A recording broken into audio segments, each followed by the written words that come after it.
Chua. Happy Saturday mga kapatid, good morning! At nandito na naman si Marina, naglalakbay sa madilim na daan.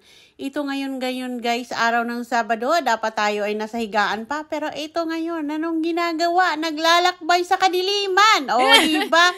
So for today's video guys, magpipik tayo ng grapes. Wow. Oh my God, ano bang ginagawa ni Marina sa buhay niya? Bakit pinapahirapan ang sarili? Imbis na magpahinga.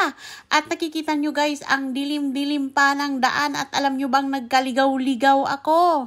Sa wakas, nandito na tayo. Nakarating din tayo sa wakas guys. At ito na yung mga kasama nating mga Pilipino din. Ang saya-saya ko pag nakakita ako ng mga Pilipino. Lalong-lalo na pag hindi isnab, o diba? Wow. So, yan ang kaligayahan natin pag nasa ibang bansa tayo, pag nakakita tayo ng kalahi natin, tapos hindi sila snob. Nako, ang sarap-sarap sa feeling. Wow. So, ito ang saya-saya namin guys. Papunta na kami mag-lunch nito. Sobrang tirik na tirik ang araw. Sunog na sunog ang beauty ni Madam. Pero ito tayo ngayon. Sanay tayo sa initan. Kailangan nating huwag mag-inarte dito. Ito po'y isang malaking bagay ang pagpipix ng grapes dito. Kahit na mahirap. Hala! Alam nyo bang pag ganitong summer, ang kalaban dito ay sobrang init talaga. So, ang hirap talaga. Alas 11 pa lang, parang susuko na ako. At pag winter naman, syempre, ang kalaban mo naman ay ang sobrang lamig. So, wala ka talagang pupuntahan. Kaya naman, wala ka talagang pagpilian. Kaya laban lang ng laban. Wow. So, ito palang mga kasama natin dito, the more ay mga student visa. Sila po ay nag-aaral dito sa Australia. So, ito po ang kanilang sideline income, ang pagpipik ng mga prutas, pag picking season. Masasabi ko lang sa mga kababayan natin yung maraming nag-inquiry about dyan sa fruit picker. Hindi po madali talaga ang fruit picker guys. Kaya wag kayong mangarap ng fruit picker. Maraming trabaho dyan pwedeng applyan. Kaya naman yung mga nagtatanong dyan about fruit picker, mag-apply kayo ng mga working holiday visa para makarating kayo dito sa Australia at makapagtrabaho kayo.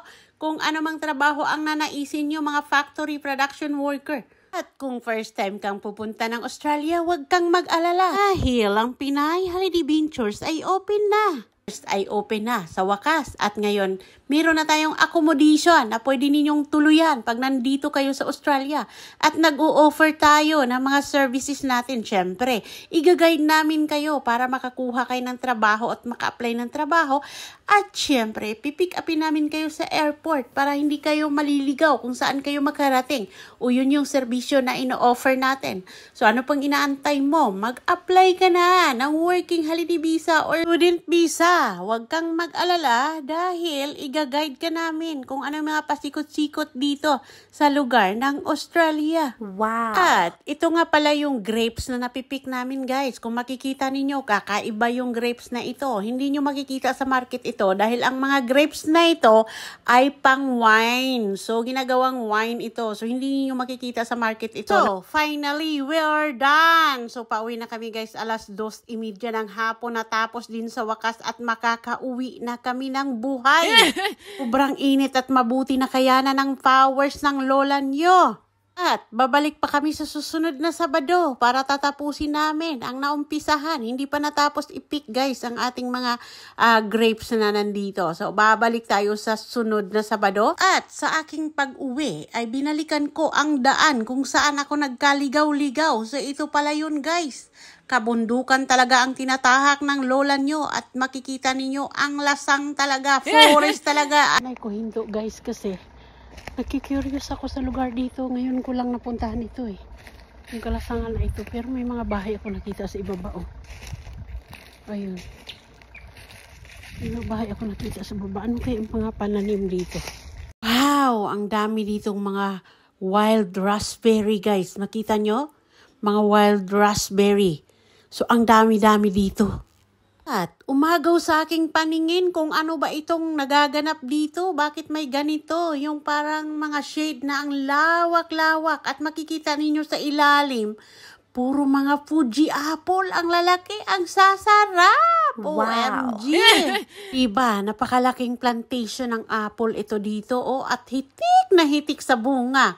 Nilagyan nila ng mga screen yan guys kasi ang dami-daming ibon dito. Sigurado akong kakainin niya ng mga ibon. Hindi talaga yan papalagpasin. Oh, ayan. Ang dami-daming bunga ng apple dito. Kung natabi lang ng kalsada at kaya kong abutin ay magpitas na tayo.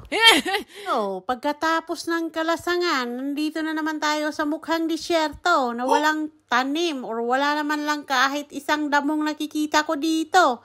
So, ang biyahe pala natin guys ay 1 hour and 13 minutes pero hindi nangyari yan kasi nga nagkaligaw-ligaw tayo. Umabot tayo ng 1 hour and 40 minutes. My God!